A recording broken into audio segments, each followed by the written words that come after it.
একবার বিজ্ঞানী আইনস্টাইন বলেন, যুক্তি মানে লজিক আপনাকে এ থেকে বি পর্যন্ত নিয়ে যাবে, কিন্তু ইমাজিনেশন আপনাকে মহাবিশ্বের যে কোনো জায়গায় যে কোনো সময় নিয়ে যেতে পারে। এটা করতে কোনো সময় লাগবে না। আমাদের মহাবিশ্ব অনেক বড়, এতটা বড় যে আলোর গতিতে ট্রাভেল করলেও এর এক প্রান্ত থেকে অপর প্রান্তে পৌঁছতে 93 বিলিয়ন বছর লেগে যাবে। মানে ভবিষ্যতে আসা কোটি কোটি জেনারেশন চলে যাবে, তবুও আপনি অবজারভেবল ইউনিভার্সকে এক্সপ্লোর করতে পারবেন না। আর এই সুবিশাল ব্রহ্মাণ্ডকে এক্সপ্লোর করার ভাবনাটাও বর্তমান আপনার কাছে বেকার। কিন্তু বন্ধুরা, আজ আমরা এই কল্পনা মানে ইমাজিনেশনের মাধ্যমে ইউনিভার্সকে এক্সপ্লোর করার চেষ্টা করব। আর এই যাত্রায় আপনি অনেক কিছু জানতে পারবেন। এই জন্য আপনার কুস্সিকা পেটি বাঁধলো, কেননা স্পেস ওয়েদার বিগাড়নে ওয়ালা হে।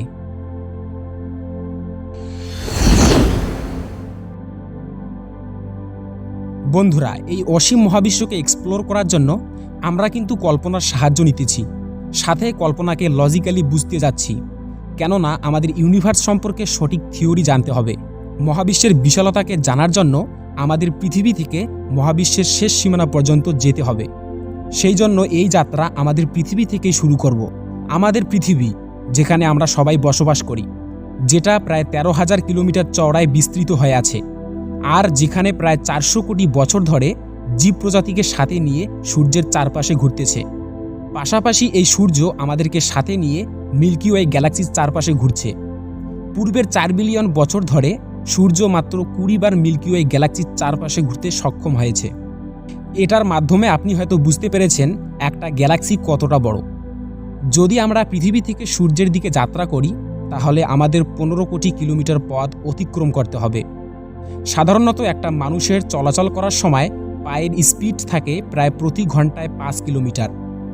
যদি একটা নর্মাল মানুষ পায়ের সাহায্যে সূর্যের দিকে যাত্রা শুরু করে, তাহলে সূর্যের কাছে পৌঁছতে প্রায় 3425 বছর সময় লেগে যাবে। কিন্তু যদি আমরা আলোর গতিতে যাত্রা করি, তাহলে সূর্যের কাছে পৌঁছতে মাত্র 8 মিনিট সময় লাগবে। সূর্য আমাদের সাথে নিয়ে 200 কিলোমিটার পার সেকেন্ড স্পিডে ঘুরতেছে। কিন্তু আমাদের সূর্য যে গ্যালাক্সিকে কেন্দ্র করে ঘুরছে, মানে মিল্কি ওয়ে গ্যালাক্সি, এই গ্যালাক্সির মধ্যে প্রায় 400 থেকে 450 বিলিয়ন সূর্যের মতো নক্ষত্র অবস্থিত। আর এটা এতটা বড় যে মানুষের দ্বারা তৈরি করা অবজেক্ট পার্কার সোলার প্রো, যেটা 7 লাখ কিলোমিটার প্রতি ঘন্টার স্পিডে চলছে, যদি এই যন্ত্রটি আলোর গতিতে চলে, তাহলে 1 লাখ বছর সময় লেগে যাবে এই গ্যালাক্সির চারপাশে ঘুরতে। কিন্তু আলোর থেকে বেশি গতিতে চলতে পারা অসম্ভব। এই জন্য আমরা কল্পনা মানে ইমাজিনেশনের মাধ্যমে মিল্কি ওয়ে গ্যালাক্সির বাইরে চলে এসেছি। আপনাদের বলে রাখি, মিল্কি ওয়ে গ্যালাক্সি প্রায় 600 কিলোমিটার পার সেকেন্ড স্পিডে মহাবিশ্বে ঘুরতেছে। মানে এত বড় গ্যালাক্সি একটা সাইকেলের চাকার মতো করে ঘুরছে। আমাদের ইউনিভার্সে প্রায় 200 বিলিয়ন গ্যালাক্সি আছে। এই অসংখ্য আকাশগঙ্গায় আমাদের পৃথিবীর মতো বিলিয়ন বিলিয়ন গ্রহ আছে। একটা গুরুত্বপূর্ণ প্রশ্ন আমাদের কাছে আছে যে এতগুলো গ্যালাক্সির মধ্যে এমন একটা গ্রহ তো থাকতে পারে যেটা আমাদের পৃথিবীর মতো, আর যেখানে জীবনও থাকতে পারে। এটা অবশ্য আশা করা যায়। যদি আমরা আরও দূরে যাই, তাহলে দেখতে পারবো আমরা আমাদের কল্পনার মাধ্যমে ব্রহ্মাণ্ডের বাইরে চলে এসেছি। আর আমরা দেখতে পাই আমাদের ইউনিভার্স 93 বিলিয়ন আলোকবর্ষ বিস্তৃত হয়ে আছে, যেখানে কোটি কোটি গ্যালাক্সি অবস্থান করে আছে। আপনি জানলে চমকে যাবেন যে এই ইউনিভার্স নিজেও দিন দিন বেড়েই চলেছে। আমরা মানুষরা এটাকে অবজারভেবল ইউনিভার্স বলে থাকি। মানে আমরা পৃথিবী থেকে যত দূর পর্যন্ত অবজার্ভ করতে পারি, সেটাই হলো অবজারভেবল ইউনিভার্স। এখানেই কল্পনার কাহিনী শেষ নয়, বরঞ্চ কাহিনী শুরু হয়। প্রশ্নটা হলো যে যেখানে আমরা দাঁড়িয়ে আছি, এটার পরিপ্রেক্ষিতে ইউনিভার্স কি এতটুকুই বড়? এর বাইরে কি কিছু নেই? বিজ্ঞানীদের মতে আমাদের ইউনিভার্স অবজারভেবল ইউনিভার্সের থেকে প্রায় 250 গুণ বড় হতে পারে। বন্ধুরা, আজ পর্যন্ত এটার থেকে বেশি কিছু আমরা জানতে পারিনি। কিন্তু প্রশ্ন হলো, ইউনিভার্সের বাইরে কি আছে? এই ইউনিভার্স কি অসীম, নাকি ইউনিভার্সের বাইরে কিছুই নেই? নাকি এটার বাইরে অনেক ইউনিভার্স আছে যাকে একসাথে মাল্টিভার্স বলা হয়? বিজ্ঞানীদের মতে আমাদের ইউনিভার্সের মতো অনেক ইউনিভার্স থাকতে পারে। মানে আমরা সবাই মাল্টিভার্সে অবস্থান করছি। যদি আমরা সবাই মাল্টিভার্সে বসবাস করি, তাহলে আমরা এমন একটা রিয়েলিটিতে আছি যেখানে সমাপ্তির কোনো সম্ভাবনা নেই, যেটার মানে হলো অনেকগুলো ব্রহ্মাণ্ড। কিন্তু যখন আমরা এই বিশালতার কথা বলি, তখন আমাদের কাছে এমন একটা সত্যি ঘটনা উঠে আসে যেটা জানলে হয়তো আপনি চমকে যাবেন। একটা অনন্ত ব্রহ্মাণ্ড এর মানে হলো যেখানে সম্ভাবনার আশা করা যায় না। যখন শুনি যে ব্রহ্মাণ্ড অনন্ত, তখন আপনি শুধু এটাই জানেন যে অনন্ত সেটাই যেটার শেষ নেই। কিন্তু আমি এটা নিশ্চিতভাবে বলতে পারি, আপনি আজ এই অনন্ত শব্দটিকে পুরোপুরি ফিল করবেন। এটার আসল কারণ কি, এটা আপনাকে ভয় দেখাতেও পারে অথবা আপনার চোখ খুলেও দিতে পারে। বন্ধুরা, ব্রহ্মাণ্ডের অনন্ততা হওয়ার কারণ হলো অনন্ত ব্রহ্মাণ্ডের সব প্রকার অবজেক্ট আছে। অনন্ত ব্রহ্মাণ্ড শুধু আমাদের পৃথিবী নয়, বরং পৃথিবীর মতো মিলিয়ন থেকে ট্রিলিয়ন গ্রহ উপস্থিত আছে।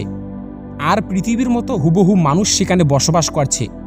যেমন রিয়েলিটি পৃথিবীতে, ঠিক তেমন রিয়েলিটি ইউনিভার্সে উপস্থিত যে কোনো একটা গ্রহেতে থাকতে পারে।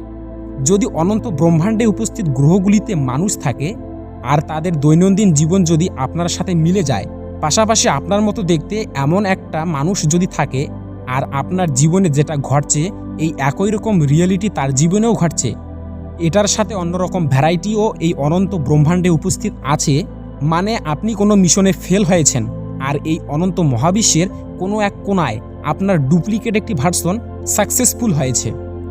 অথবা অন্য গ্রহে বসবাসকারী আপনারও একটি ডুপ্লিকেট মানুষ তার জীবনে অনেক কিছু অ্যাচিভ করতেছে। অনন্ত ব্রহ্মাণ্ডের আরেকটি সত্য হলো, আপনার মতো দেখতে আরও আলাদা আলাদা লোক অনন্ত মহাবিশ্বের কোনো এক গ্রহে থাকতে পারে।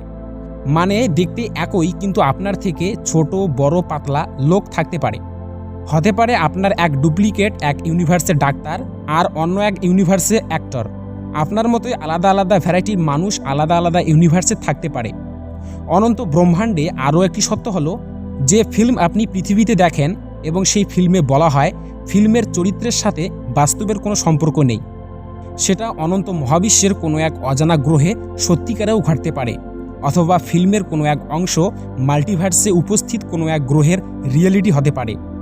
পৃথিবীতে যে ইতিহাসকে আপনি পড়ছেন, হতে পারে মাল্টিভার্সের কোনো এক ইউনিভার্সে সেই ইতিহাস বর্তমানে ঘটছে। আসলে অনন্ত ব্রহ্মাণ্ডের মানে হলো অনন্ত রিয়েলিটিজ এক্সিস্ট করা। আপনি জানলে অবাক হতে পারেন যে অনন্ত ব্রহ্মাণ্ডে আমাদের প্রেজেন্ট, পাস্ট, ফিউচার কোথাও না কোথাও এদের বর্তমান অস্তিত্ব আছে। মানে যেটা আপনার পাস্ট সেটা কোথাও না কোথাও হয়তো প্রেজেন্ট, আর যেটা ফিউচার সেটা অনন্ত মহাবিশ্বের কোনো এক কোণায় হতে পারে পাস্ট।